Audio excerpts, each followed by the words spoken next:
عرب جو ہیں وہ اندر سے کھوکھلے ہو چکے ہیں، عیاشی نے، دولت نے، پیسے نے، دولت، پیسہ، عیاشی، اس کی وجہ سے کھوکھلے ہو چکے ہیں۔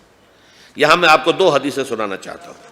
سنن ابن ماجہ کی روایت ہے حضرت ابو ہریرہ سے رضی اللہ تعالی عنہ، قال قال رسول اللہ صلی اللہ علیہ وسلم اذا وقعت الملاحم بعث اللہ بعثا من الموالی ہم اکرم العرب فرسا واجودہ سلاحا یوید اللہ بہم الدین، رواہ ابن ماجہ عن ابی ہریرہ رضی اللہ تعالی عنہ۔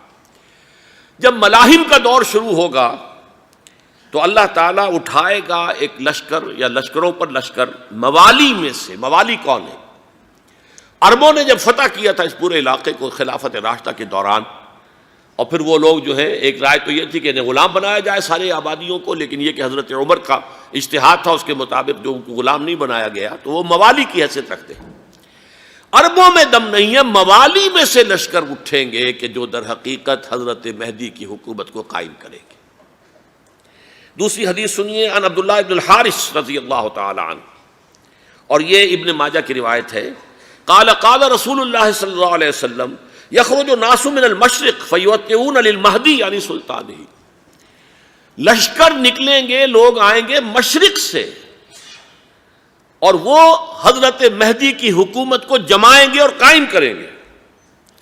اب ذرا نوٹ کیجئے کہ جزیرہ نماء عرب کے مشرق میں کون سے ملک ہیں؟ تین: ایران، افغانستان، پاکستان۔ یہ تین سالڈ مسلم ممالک، مسلم آبادی اکثریت۔ ویسے تو یہ کہ آگے ہندوستان میں 20 کروڑ مسلمان ہیں، لیکن وہ 20 کروڑ جو ہیں وہ تو 80 کروڑ کے اندر تحلیل ہو جاتے ہیں غیر مسلموں میں، لیکن یہاں جو معاملہ ہے یہ غالب اکثریت کے۔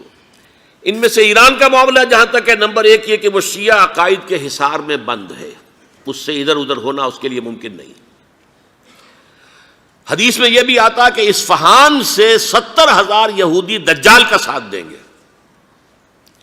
لیکن بہرحال خراسان ایک صوبہ ہے افغانستان کا اس وقت بھی، شمال مشرقی کونے میں، مجھے امید ہے وہاں سے خیر کی، کیونکہ خراسان کا لفظ وہاں پہ شامل ہے، اور حضور کی حدیث میں بعد میں آپ کو سناؤں گا کہ خراسان سے فوجیں چلیں گی جو یروشلم کو دوبارہ حاصل کریں گی، فتح کریں گی۔ جیسے پہلے یروشلم کھویا عربوں نے تھا، دوبارہ حاصل کیا تھا کرد نے، کرد خون صلاح الدین ایوبی رحمۃ اللہ علیہ، ایسے اب پھر عربوں نے کھویا ہے، لیکن لینے والے خراسان سے لشکر آئیں گے۔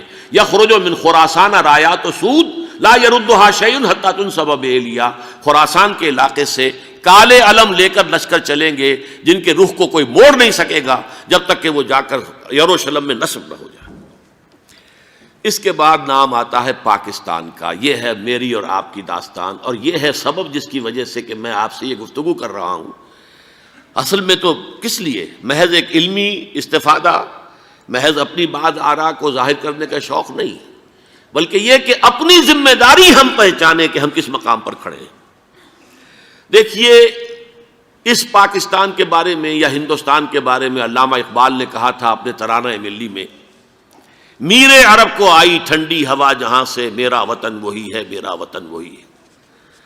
اور مجھے بتایا گیا کہ سنن ابی داؤد میں یہ روایت موجود ہے کہ حضور نے فرمایا کہ ہندوستان کی طرف سے مجھے ٹھنڈی ہوا آتی ہے، اگرچہ مجھے وہ حدیث ابھی نہیں ملی ہے، لیکن حزب التحریر کا ایک کارڈ مجھے ملا تھا، تو اس میں اس حدیث کا اور اس میں ابو داؤد کا روایت کا حوالہ موجود تھا۔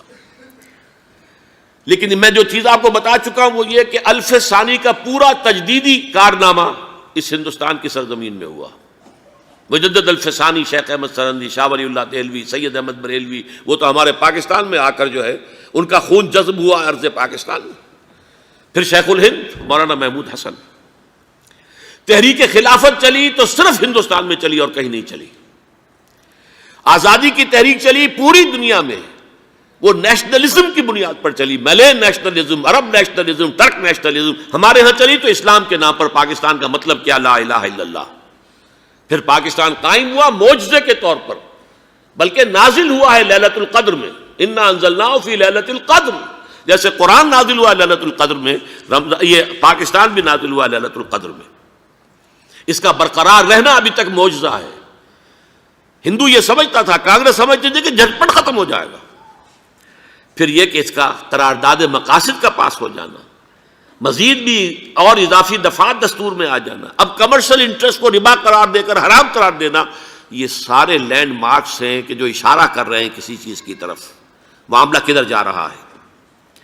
پھر یہ کہ یہ جو 14ویں صدی کے مجدد تھے شیخ الہند، اس کے بعد سے کچھ ایسی شخصیتیں عظیم پیدا ہوئی ہیں ہند میں، جن کو میں سمجھتا ہوں کہ 14ویں صدی کے مجدد اور 15ویں صدی کے مجدد کے درمیان یہ 15ویں صدی کے مجدد کی راہ کو سیدھا کرنے والے، جیسے کہ حضرت یحییٰ نے کہا تھا میں تو آنے والے کا راستہ سیدھا کر رہا ہوں حضرت عیسیٰ کے لیے، ایسے ہی 15ویں صدی کے لیے امام مہدی کے لیے راستہ صاف کرنے والے سب سے پہلے علامہ اقبال، جنہوں نے اسلام کا تصور دین کی حیثیت سے دوبارہ زندہ کیا ہے، ورنہ اسلام ایک مذہب کی شکل اختیار کر چکا تھا۔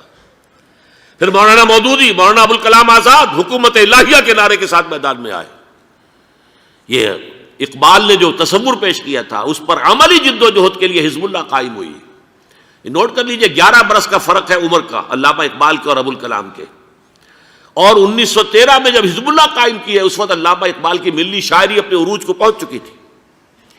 پھر یہ کہ علامہ اقبال کے بعد تعمیل جو ہے اس کام کی وہ ابوالکلام نے کی، لیکن روایتی علماء نے کی شدید مخالفت کی وجہ سے وہ بددل ہو کر چھوڑ گئے، کانگریس میں شامل ہو گئے، بساط جو ہے حزب اللہ کی انہوں نے لپیٹ دی۔ پھر مولانا مودودی آئے، انہوں نے وہ ڈور جو ہے اس کا سرا تھاما، جماعت اسلامی قائم کی حکومت الہیہ ہی کے قیام کے لیے۔ اگرچہ میرے نزدیک یہ کہ وہ انتخابی اور ایک قومی سیاست کی ایک جماعت بن کر پاکستان میں جو ہے دلدل میں پھنس گئی ہے، اب ہم اس کی کوشش کر رہے ہیں، تنظیم اسلامی اور یہ تحریک خلافت جس کے تحت یہ جلسہ ہو رہا ہے، یہ ساری چیزیں وہ ہیں کہ آپ کو سوائے پاکستان کے اور کہیں نہیں ملیں گی پوری دنیا میں۔ معلوم ہوتا ہے کہ پاکستان کو بہت بڑا رول پلے کرنا ہے اس میں، اور اس کے ساتھ اب جمع کر لیجئے افغانستان کی عمارت افغانستان، اسلامی عمارت افغانستان قائم ہو چکی ہے۔ یہ پچھلے 20 سالوں میں جو کچھ وہاں ہوتا رہا ہے اس سے پہلے تصور نہیں ہو سکتا تھا۔ علامہ اقبال کے فرزند بھی دیکھ کر آئے ہیں، تو اگرچہ وہ خود میں سمجھتا ہوں کہ خاصے انہیں آپ لبرل کہیں، آزاد خیال کہیں، لیکن اس درجے متاثر ہو کر آئے تھے کہ انہوں نے یہ کہا افغانستان میں جو میں نے حالات دیکھے ہیں کہ اگر 2-4 اور مسلمان ملکوں کے اندر یہ نظام قائم ہو جائے تو پوری دنیا مسلمان ہو جائے گی۔ یہ سب کچھ کیسے ہو رہا ہے؟ یہ آنے والے دور کی جھلکیاں ہیں۔ Coming events are casting their shadows before. یہ سب بتا رہے ہیں کہ پاکستان افغانستان کو مل کر اس میں کوئی عظیم رول پلے کرنا ہے۔ اور اس کے ضمن میں اب میں علامہ اقبال کے بارے میں آخری بات کہہ رہا ہوں۔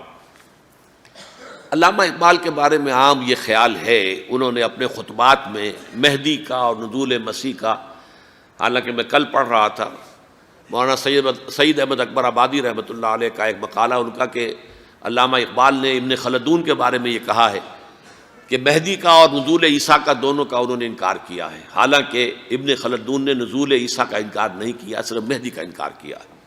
بہرحال علامہ اقبال نے خطبات میں انکار کیا ہے، لیکن یہ کہ اپنی شاعری کے اندر میں چیلنج کرتا ہوں کسی بڑے سے بڑے اقبال شناس کو، ان کا یہ شعر ذرا سنیے: خضر وقت از خلوت دشت حجاز آید بروں، کارواں زی وادی دور و دراز آید بروں۔ خضر وقت، امام وقت، رہنمائے وقت، قائد وقت، خلوت دشت حجاز، حجاز کی صحرا کی کسی خلوت گزینی سے نکل کر باہر آئیں گے۔ میں حیران ہوتا ہوں علامہ کے اس فکر پر اور اس مصرے پر۔ یہاں انہوں نے شیعہ اور سنی دونوں کے کانسیپٹ جمع کر دیے۔ شیعہ کا کانسیپٹ یہ چھپے ہوئے کسی غار میں وہاں سے برآمد ہوں گے، اور ہمارا کانسیپٹ میں ام سلمہ رضی اللہ تعالیٰ عنہ کی حدیث سنا چکا، چھپے ہوئے ہوں گے وہ وہاں پر، مدینے سے نکل کر آ کر مکے میں چھپ جائیں گے۔ اس خانہ جنگی کی حالت میں لوگ ان کی طرف دیکھ رہے ہوں گے، سوچتے ہوں گے انہیں میدان میں آنا چاہیے، کوئی پارٹ پلے کرنا چاہیے، امت کی رہنمائی کرنی چاہیے، لیکن وہ چھپیں گے، وہ کارہ ہوں گے، وہ اس ذمہ داری کو قبول نہیں کرنا چاہیں گے، جا کے چھپ جائیں گے مکے میں، وہاں سے مکے والے انہیں نکالیں گے، اور وہ کارہ ہوں گے، انہیں بالکل یہ پسند نہیں ہوگا کہ یہ ذمہ داری اٹھائیں۔ تو خضر وقت از خلوت دشت حجاز آید بروں، کارواں زی وادی دور و دراز آید بروں۔ کارواں جو چلے گا ان کی مدد کے لیے اس وادی دور و دراز، اس عظیم وادی دور و دراز، یہ وادی سندھ ہے۔ وادی سندھ جو ہے ہم سمجھتے ہیں کہ صرف یہ پاکستان اور پنجاب جو ہے یہ اس میں شامل ہے، سندھ اور پنجاب نہیں، افغانستان کا پورا مشرقی علاقہ اس میں شامل ہے۔ جیسے دریائے جہلم سندھ میں جا رہا ہے، جیسے دریائے گلگت سندھ میں آ کر ملتا ہے، جیسے دریائے چناب اور راوی اور جہلم اور یہ سب جا رہے ہیں اور آ رہے ہیں، اسی طرح دریائے کابل کہاں سے آ رہا ہے، دریائے گومل کہاں سے آ رہا ہے، ٹوچی کہاں سے آ رہا ہے، یہ سارا جو ہے ڈرین جو ہو رہا ہے ایسٹرن جو ہے پارٹ آف افغانستان، یہ سب وادی ہے۔ اس وادی کے یہ دو حصے ہیں، ایک حصہ جو ہے یہ ادھر پاکستان میں ہے اور اسی وادی کا دوسرا حصہ جو ہے وہ افغانستان میں ہے۔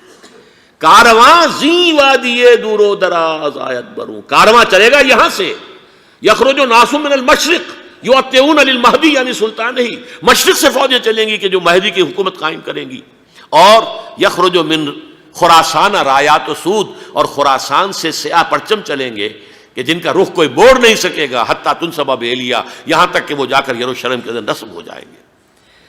حضرات، میں ایک میری گفتگو کا حصہ باقی تھا لیکن میں اسے چھوڑ رہا ہوں، اس لیے کہ گلوبلائزیشن جو اس کی ہوگی، جو خلافت علی منہاج النبوہ کی تجدید کامل حضرت مہدی کے ہاتھوں عرب میں ہوگی، اس سے پہلے اس کے لیے محنت، کوشش، جد و جہد پاکستان اور افغانستان میں ہو چکی ہوگی جو اسے سپورٹ کرے گی اور وہاں جا کر حکومت قائم کرے گی۔ اس کے بعد گلوبلائزیشن کا جو مرحلہ اس کا ہے وہ حضرت مہدی کے ہاتھوں نہیں ہے، وہ حضرت عیسیٰ ابن مریم ان کے نزول کے بعد ہے، جن کے نزول کے بعد دجال کا خاتمہ ہوگا اور یہودیوں کا استحصال ہوگا، مسلمانوں پر بھی بڑی تکالیف عربوں پر آئیں گی، شدائد آئیں گے، لیکن یہ وہ میں حصہ ملتوی رکھتا ہوں کسی دوسری محفل اور کسی دوسری مجلس اور نشست پر۔